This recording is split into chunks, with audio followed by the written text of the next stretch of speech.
you also want to teach values along the way. You know, winning games is just temporary, but subsequently it's your character building.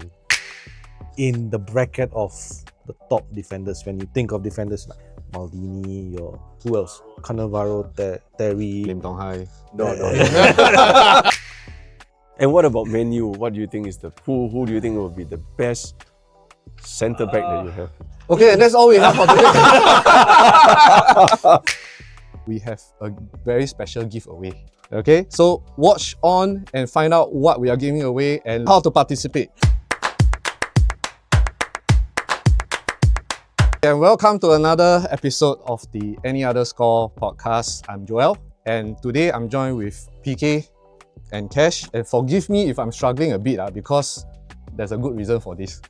So I can say for all of us, we are then super stoked today and very excited, very nervous because we are graced by our very own living football legend. So welcome to the A.O.S podcast, the one and only Mr. Lim Tong Hai. Hey! Thanks for having me. Thank you. Yeah. So for all of you younglings out there, Tong Hai was in the centre of defence, right? In the famous 1994 double Malaysia Cup and Malaysia League. Back then it was Malaysia League, the winning team, and he has also won honours with Tanjong Pagar and Geylang United. Back then it was Geylang United. Now it's Geylang International. Right? Okay, so before we begin, subscribe to us on YouTube for more football content, and we are also on IG and TikTok as well. Do follow us there for the snippets. We appreciate your support. Alright, and today we have a very special giveaway. Okay, so watch on and find out what we are giving away and find out how to participate. Okay, enough of us. Let's shift the focus to the main guest. Okay, to our special guest tonight. Tong Hai, thank you for taking time to join us. And I never imagined that really never imagined that, we have someone of your status on our show. So how have you been doing? Yeah, I'm good. Thanks for inviting me. It's a pleasure to come on, and I'm fine, doing fine. Thank you. Yep. Okay, great. And we understand that you are now doing more of you are officially a team lead at Sports SG. Yeah, I'm a team lead in Sports SG. Also, my team, I'm from Coach SG, so I'm leading a team in coaching industry development. So we guide the coaching competency and quality assurance through a national registry. So we are basically trying to professionalize coaching profession. For Yes. all sports in Singapore? All sports in Singapore. Wow. Yeah. Wow. Okay, so take us through. What is your day-to-day like? My day-to-day life. I think that will Morning- bore you. Morning coming. No, morning play football, afternoon play badminton. Because online we can find your title there, but we don't know what you do every day. Basically, so my team oversees the National Registry of Coaches. Those coaches who are coaching in schools, in PA, People Association, Active SG, any place that requires NROC, so they would have. So we basically oversees the accreditation policies, everything. So so that's what we do. And day to day, yes. Other than that, we also meet up with our stakeholders and see how best we can make sure that basically to enhance the coaching profession. I see. Okay, so talking about being a coach, right? Do you really need to be part of the system to become a coach? Maybe Okay, PK, so you what I enhance on meant by so for example, I have no playing experience, but I'm fit enough, and then one day I decide, you know what, I want to be part of the football scene. I want to be a coach, or it doesn't have to be football. I want to be a coach. Does someone who have a background in it have a better start compared to someone who is outside of the sport? For example, so basically, for example, like you've been playing, and for you to become a coach, is it easier? Is there steps in place to help you, or someone like me who's not in the system, can I also one day become a coach? It's a good question. No? So I believe there are a lot of people who are interested in coaching. So there's no stopping anyone who is interested in taking up coaching courses and to be a coach themselves. There are a lot of coaching courses in FAS. I mean, they start with the introductory coaching courses where they were being taught all basically the elementary coaching techniques and etc. So, And as you go along, there is this C, B, and A, and finally, as a professional, I mean, AFC Pro license. So there are different levels of coaching. You do not necessarily need to be a footballer or to know more about football to be a coach.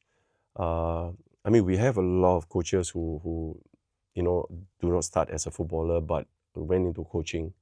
But what's important is as they go along, they really pick up the speed and then they start to learn a little bit more. They became more inquisitive and they find out more.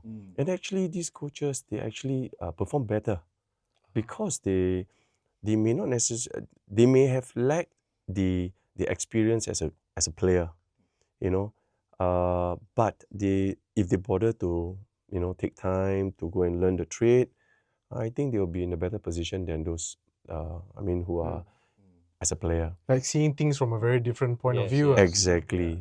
But as a player, I believe the only advantage that we have is probably the match experience that we have. Like handling in certain game situation, how do you react and etc. Or so that probably put us on the edge. I mean, at the So little there is edge, some that what a little bit advantage edge lah. lah. But that does not necessarily mean that you will definitely turn out to be a better coach. Good insight lah, because when last time when we are playing, our coaches are just there. Right? How he become coach, we don't know. Yeah. We just listen only. We just know we got coach. Sometimes it's just the PE teacher. Yeah. So, but in coaching itself, I mean, it's I would say it's a skill, and then it's a matter of like learning because it's important. As coaches, it's important because whatever you teach the athlete, the players will listen, and whatever you say to them, they will be taken as gospel truth. And players or students, they will listen more to the coaches than to their parents. Chances are, That's what true. the parents say, they will say, no, this and that. All. But the moment that the parents say, that's okay, then I'll tell your coach, you say, okay, then I'll do whatever you want me to do. Yeah. So coaches actually has a very huge impact on students or even the players themselves. Yeah. Especially at the touch on that a impressionable bit. age. Yeah. Because back then when you were playing, coaches had this utmost respect, People will just listen. They say A means A. But nowadays with the younger generation, right? They are more like, why you want me to do it this way? Is there and it's different now. So is it tougher to be a coach in this setting? Because people will be like, who are you? I don't know you, You got no experience. Why I listen to you? This is why that coaching education is important. That's why I'm in the business of coaching education, and that's the reason why as coaches, why do you need to upskill yourself? You want to impart and share the right knowledge. You want to share not only game experience, you also want to teach values along the way. Winning games is just temporary, but subsequently it's your character building. That's more important than anything else. Definitely. So that's why we say through coaching education, and coaches who are able to answer and taught, methodically and tell the students that, these are the things, why are you doing certain things? Why do you do the things you did, So I think it's important. Even if coaches are being challenged, then they should be reflective enough to know that, hey, look, this is relearning for me also. Yeah. But it says another thing as well. If you're challenged and you can answer back well, Yes. right? Then you sort of earn that respect as well Exactly. from the players. It's much more than just whatever's on the field. There's a whole lot more behind it, the soft skills and the training. Wow, this one, how much time do you have? No lah, but yeah. you always assume that you don't really have to worry about character development and stuff like that. Oh no, Yeah, it is a holistic. It's not just football itself. It is more because we always say, right? Do you choose a talented player or do you choose a hardworking player? The player with the attitude will always win Exactly. over a talented player. It depends, right? So Yeah, both is a bonus. if you have one who is talented and hardworking, Yeah. you would have hit a jackpot. Yeah, man. So talking about challenges, right? So having been an active player last time in the late 80s and 90s, and now being a coach? Which one do you find more challenging? Being a player or a coach? As a player, you are probably more concerned about your performance on the pitch. You know, it is within your control. So you can determine how you prepare, even your diet, your sleep, you know, your basically your rest, everything, your recovery is within your control. And if you're a captain of the team, not only are you responsible for your own performance, but you're also responsible for the entire team's performance. I mean, when the chips are down, and that's where you rally everybody up, right? I mean, so that's important. Whereas as a coach, you can plan to the T, all right? You can plan everything until minute zero. When minute zero starts, you know, everything is on the pitch. You have to trust your So players. then you have to trust your players. So you have to go into the final details, everything all ought to be done before that. And even before minute zero is the relationship that they have with the respective players in the team itself. And sometimes someone can be the best coach.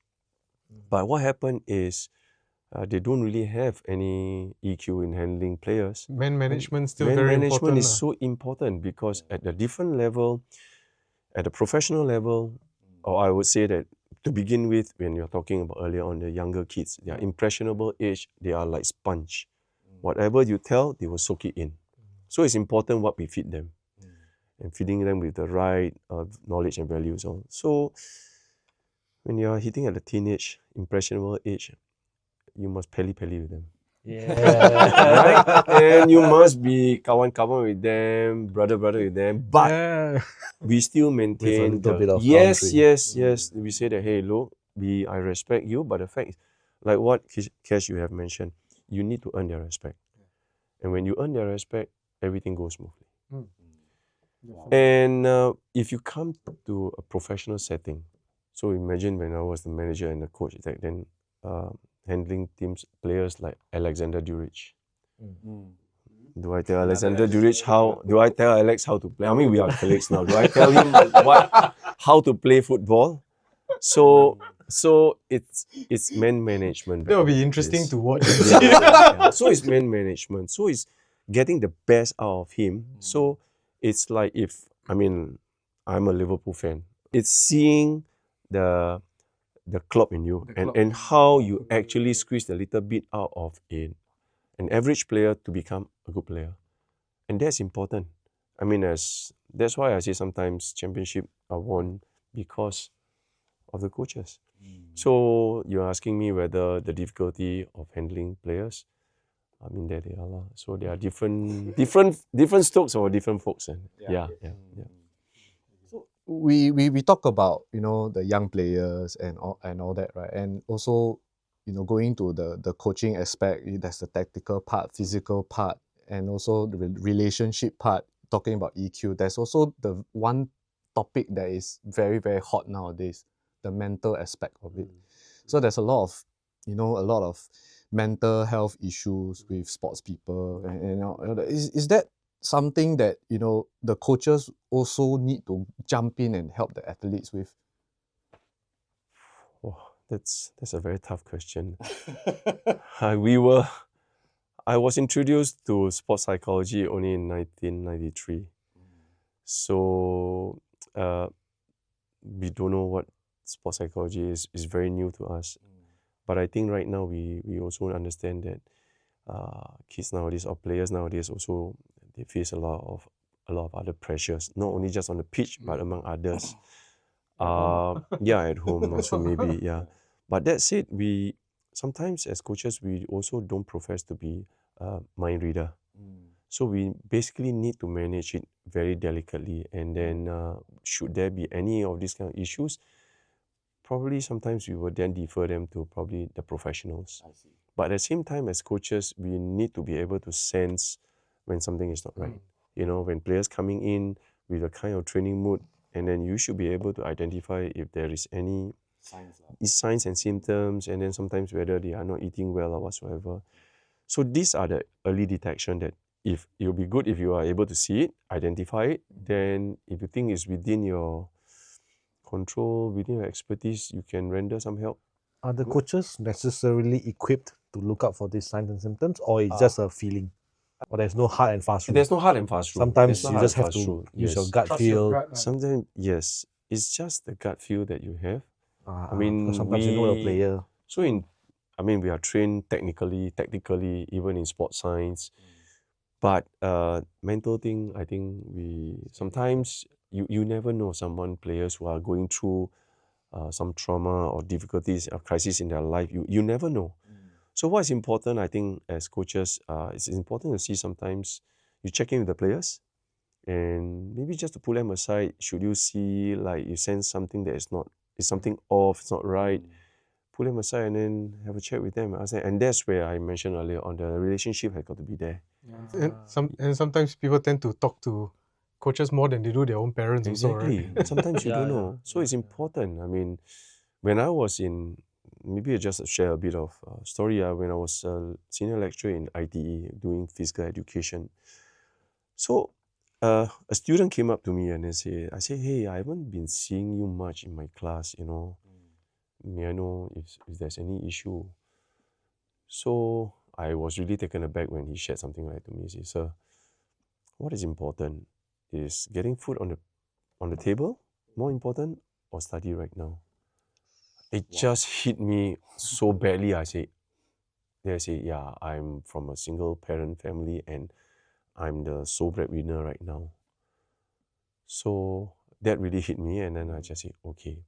But I also explained to him that, look, if you don't complete your modules, you cannot graduate. And you can't graduate, then you are stuck here all over again.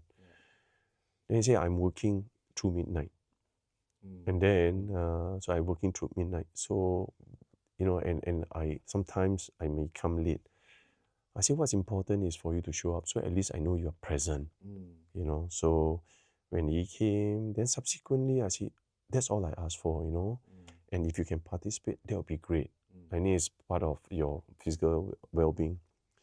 So he came, and then subsequently, and as time goes by, you can see that he attend the class more regularly, especially in the morning at 8 to 10 o'clock. And the struggle for them if they work midnight shift.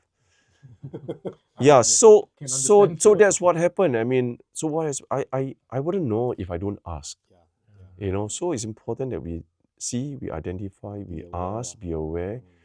And why I'm sharing this story is because sometimes as parents, we should also be aware of all these things also, because sometimes they might be suffering in silence. Yeah. Local football, right? During your days, it was amazing. Kallang was always filled. That was an atmosphere at games, and S League was super hot. Now, things are a lot different. S League games struggle to get people in. What happened? What happened? Like, even do you know?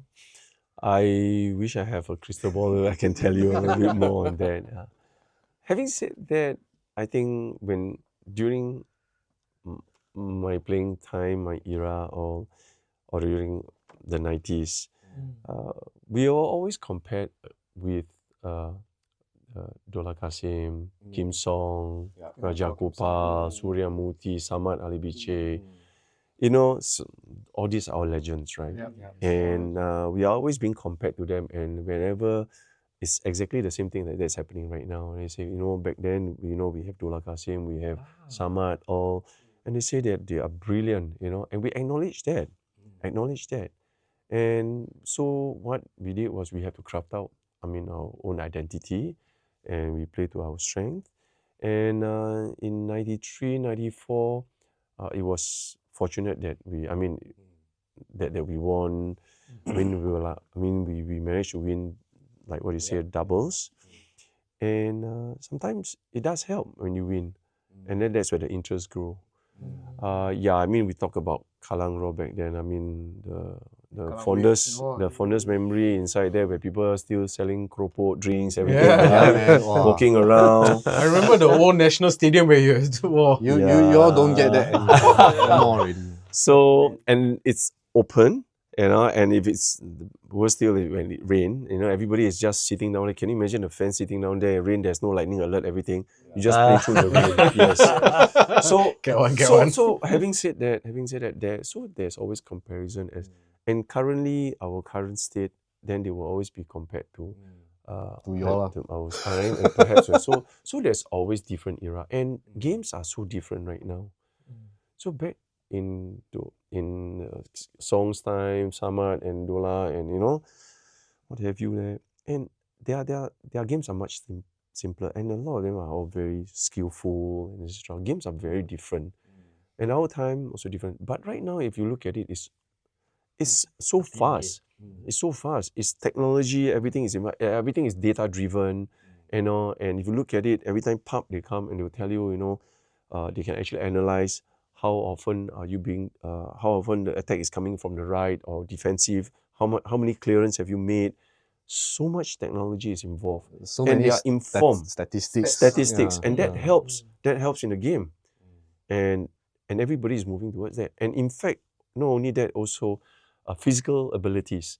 Everybody is being tracked. The fitness, how far you run in the game, how many sprints, how many Distance you cover, the high steps you take. high speed runs that you made, everything is calculated. And then after that you come back and then they measure your lactate and etc.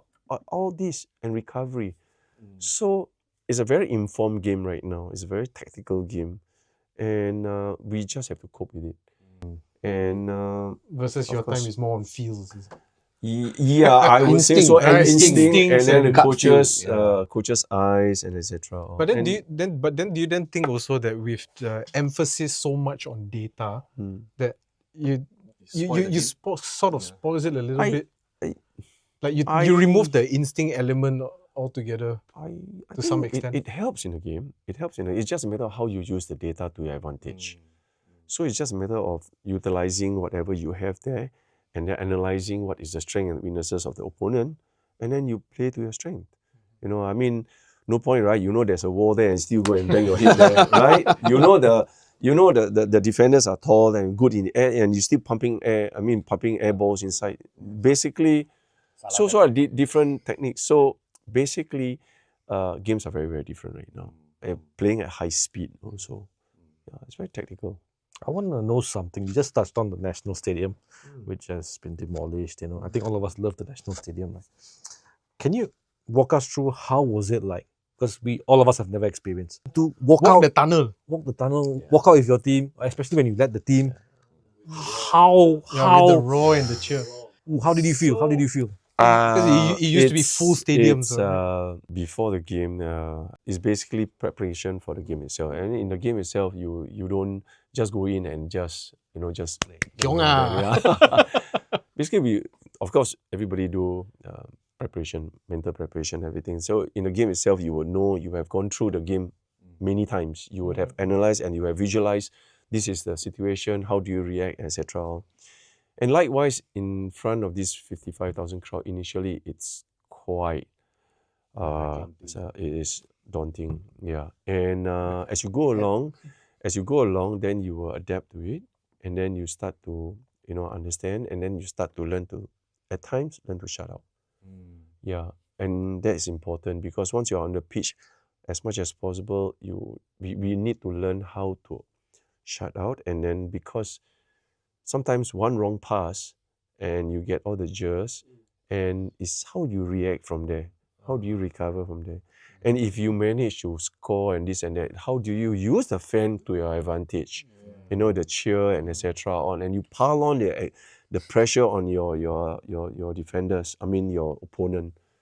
So there are different.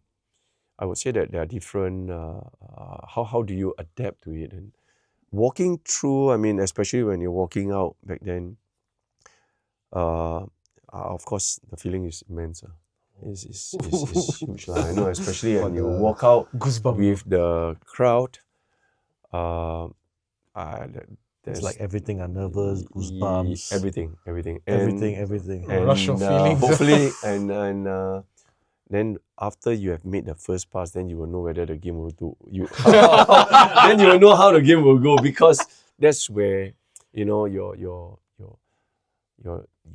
your anxiety, etc., and will be just sort of reduced from then on. Yeah. No, lah, it's just nice to get all these insights because we wouldn't know. We wouldn't know. I only can guess how it must feel like. I can only imagine what it must have been like back then, for you especially. So let's touch on Asian football, like Vietnam, Malaysia, Philippines, Indonesia. Thailand. All have been naturalizing players, like especially our neighbors, man. Malaysia. There's a nickname for them. It's called British Malaya.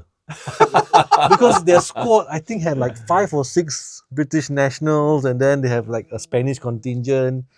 And if you go to LiveScore, the app, and you search Malaysia team, right? When How you about search the name Ang Mo? Angmo, never mind. Below the name, they'll put the national flag, right? Yeah, There's a Finnish, there is English, there is Spanish. it's very international. So last time we used to do it, and the ASEAN countries used to laugh at us. But we also did it like 1-2 players. I mean, more towards my time lah. During your time, I don't think there was anybody lah. But Foreign players like Jung Jung, Abbas, Alistair, Michael Varner, all these are the people that played. These are the people that played for us back then. Yeah, they are not naturalized citizens. I mean, we do have a couple. Alex is one of them. Alex is one of them, and he's contributing a lot to Singapore soccer right now. I wouldn't say Daniel Bennett. Daniel Bennett is born here, I think. So Yeah. So I think you're so much we caps. I think have- it's the highest. pardon? Daniel Bennett has one of the highest number of caps. Caps, yeah. Yeah, solid defender. So, I think, having said that, you look at Indonesia, and we A lot of Dutch players. Oh, Dutch there players. are a lot of Dutch players, and the entire Dutch Patrick contingent Kluivert. is there. Yeah. And the Malaysian team, like what you say, JDT has 7 of the foreigner players. It contributed, and that's what. And you see the Philippines, the Vietnam, and well, I think they are allowed to do so. Are we being sour by And saying this? well, there are different systems. It's just a matter of, but in Singapore we have also. I mean, recently, Kyoga is one of them. Yes. And then we have Song. Yeah. Yeah. So there are Song there Leo. are certain So there are certain guidelines that as long as you adhere to the guidelines, and then you will be able to so-called become naturalized citizens. Yeah. But No, is I it- think when we did it, it's very progressive. It's like 1 player, 2 players. Yes. The other They buy our the whole neighbors squad. suddenly half the squad no pom. So that is probably that they have a different. their policy, Yeah, lah. that's a policy. So policy is something that is established within their own country. So, I mean, if they say that within 2 months you are able to come in, and then you, so. But in it's fact, also chicken and egg thing, isn't it? At the same time, then if the whole squad end up too many foreign players, then we also call Kabu, right? And then all foreign players, where the Singaporeans inside there? And I think, Cash, you raise a very good point. If you are putting almost 9, 10, 11 players, foreign so-called naturalized citizens, how would the fan feel? Is there any affinity to the players? I think even And- lesser. And they'll be seeing that, how come my own local players are not? And they are depriving of the local players of international exposure, which is crucial. All right. I mean, you may win now, but then again, where is the You're where's hurting the progress. Yes, you are hitting the progress. I mean, it is important that and then but subsequently, how are you going to follow up with that? So it's good that they have it, but they must come with success, right? And if not, then how are you going to sustain? I mean, if you want to do that, then that's something that is for. Yeah. In summary, they are like placing very short bets, right? They just hope that within this period, I naturalize players, we win something, and see what I happens believe after lah. that different MA, they have their different goals, and I am not sure what their goals are. So it's different. The member association lah. No, but it's just so unlike us. Like everyone is doing it. Suddenly we are like the ones like 1-2 players, 1-2 players. There are certain guidelines, so I believe we are adhering to the guidelines. That's and, not yeah. converting everybody and everybody lah. Cannot lah, If cannot you- lah. They will be held to pay lah. I'm sure They will not hear the end of it if we do that lah. the uproar is gonna be a Yeah, different roar, yeah. no No, Kallang but Roar. I agree with what Tong Hai says lah. The local players, They are still key, They lah. need that opportunity to play for their own country lah. They have to. That's pride, right? That's where the pride comes in, right? As a football player, one day represent the country. And then you gather more support. And the youngsters, I mean, if you want they will probably be role models. You know, people like Shawwal, you know, they are Hassan Sani, you know, at his age. And everybody's looking up to them, you know. And I'm not saying that naturalized citizen is not good, but it is. I mean, if they are able to contribute to the ecosystem, then it's good. And Kyoga has been doing well for us. And why not? You know, he's been a loyal servant of Tampines Rovers. So he has been doing well. And I think even the fans have this affinity with him. So it's crucial. It's not just come, represent, bye-bye, you know. So it's important. Yep. Okay, let's make it a bit more fun, shall we? Sure. Let's go. Let's go. Let's talk about Liverpool. Sorry, I have to, as a caveat, okay, I didn't know when I came, I didn't know that I'm sitting with 4 Man U fans here. So, okay, yeah.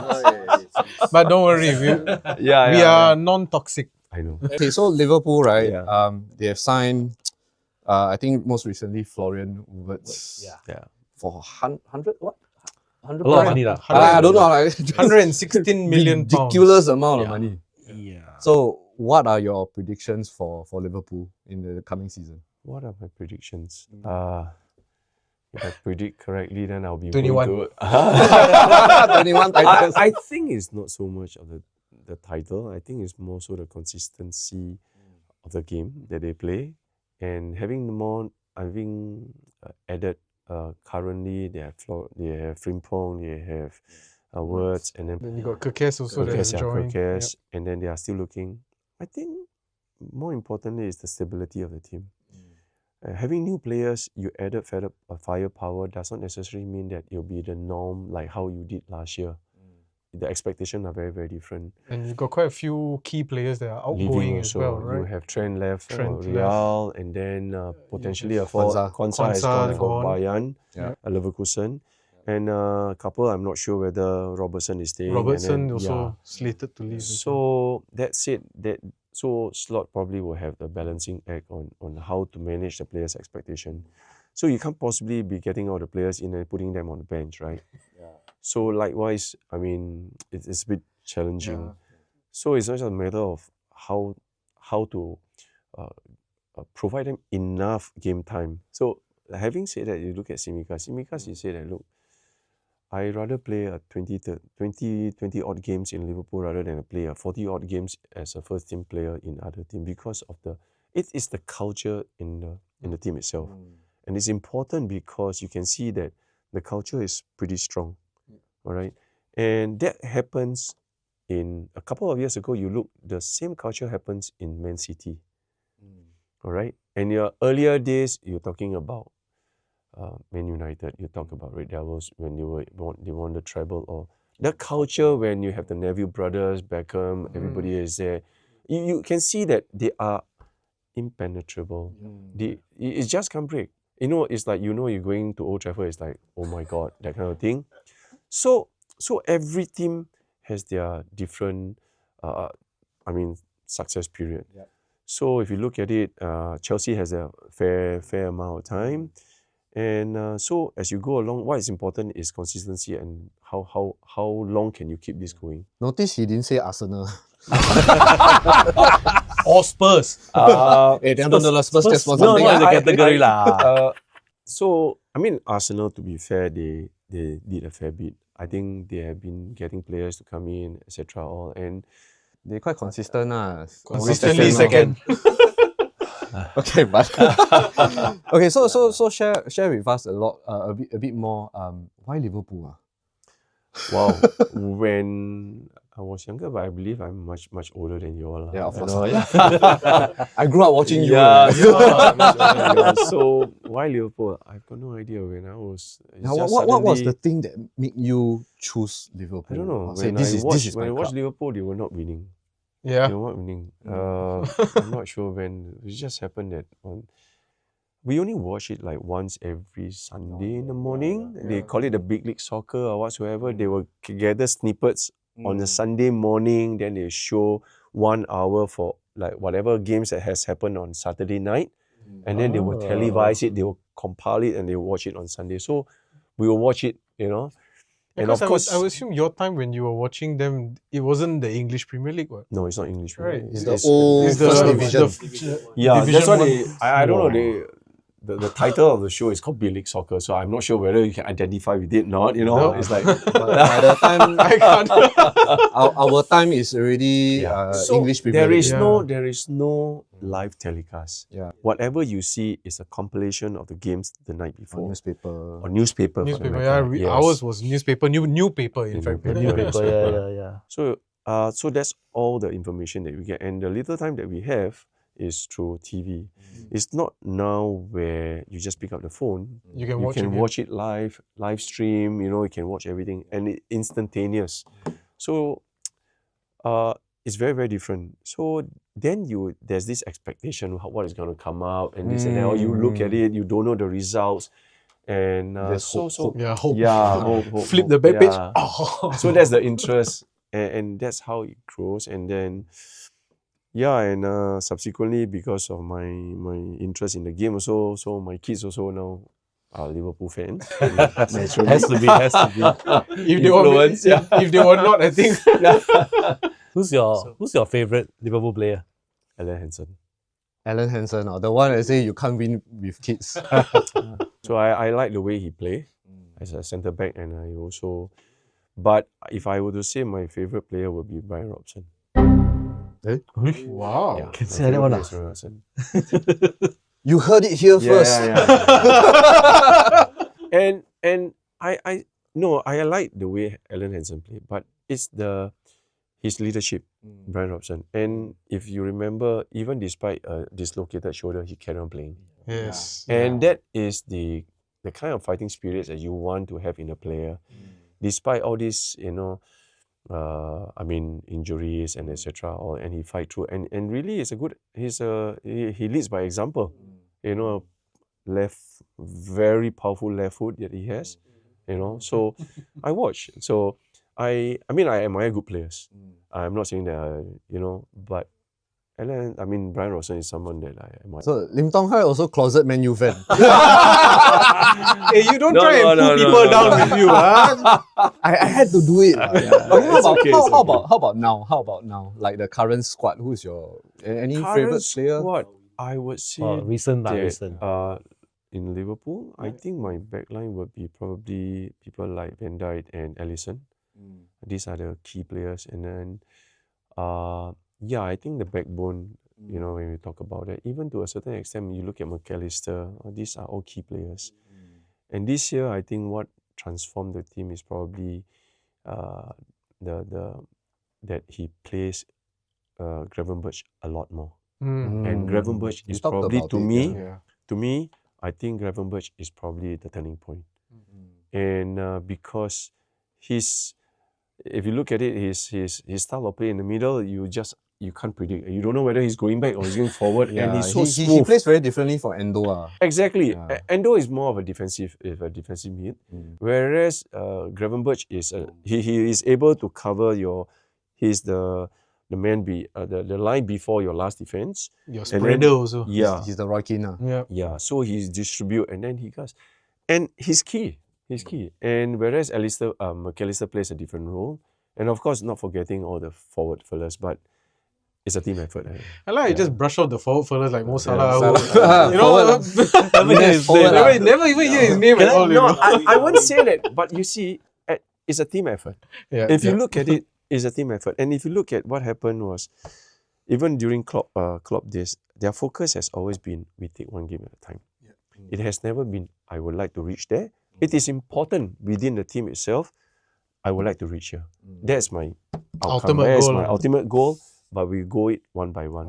And that is something that I can identify because when we were in 94 playing in the Malaysian League, I remember we were in a not very comfortable position back then, and we were playing in Malacca. So that game, we managed to win, I think 1-0, 2-0. I think Saswadi scored the winning goal. And then after that, subsequently, we came in and then finally gathered everybody together. I say, from now on, we take one game at a time. It was the tail end of the season already, right? I can't remember. I think it was mid or tail. I can't remember. Yeah, because I we were remember playing at- you guys edge out wins. Yeah. The last few games, it's just like 1-0, 2-0, that kind of very so narrow that wins. is important because when we go game by game, right, you realize that you are more focused. More focused, and then we are not talking about the rest, and everybody sings the same song. So everybody is very focused, as in this is what we want to do. Cross the obstacle in front of you one by first. one, and by the time you reach there, and then you see actually it's nearer now. So it's important. Then it's how you plan it out. And Awesome. Come. Any other things that you all I got want a to lot. ask? I got a lot, but I don't think we got time. One last one. Last one.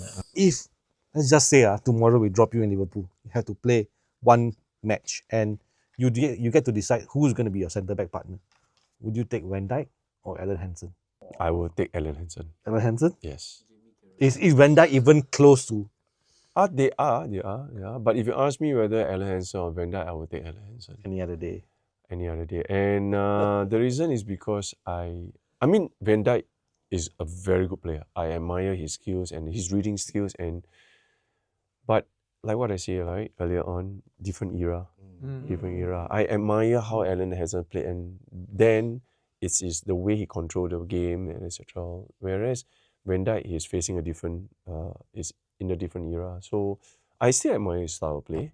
Would you last one. Would you put Van Dijk in the bracket of the top defenders when you think of defenders like Maldini or who else? Cannavaro, Terry. Lim Tong Hai. No. I definitely think so. Is he in that bracket as well? I mean, you know best. I think he would probably be there. He definitely would be there.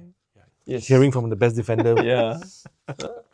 Okay, so Van Dijk is good enough. And what about Man U? What do you think is who do you think will be the best centre back that you have?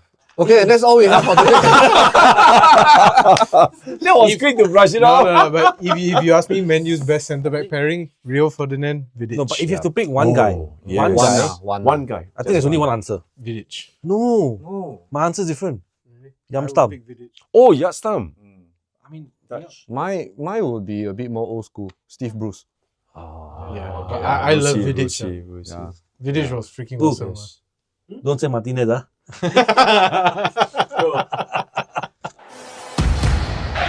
Today is a very special episode, and we are going to do a giveaway, which is a Singapore jersey that is signed by our very own Lim Tong Hai. So listen very carefully how you can stand a chance to win this. Okay, all you have to do is to do these three simple steps. Subscribe to the AOS podcast channel on YouTube. Okay, and like this video. Leave the comment SG Football in the comment section down below, and we will randomly pick one lucky winner.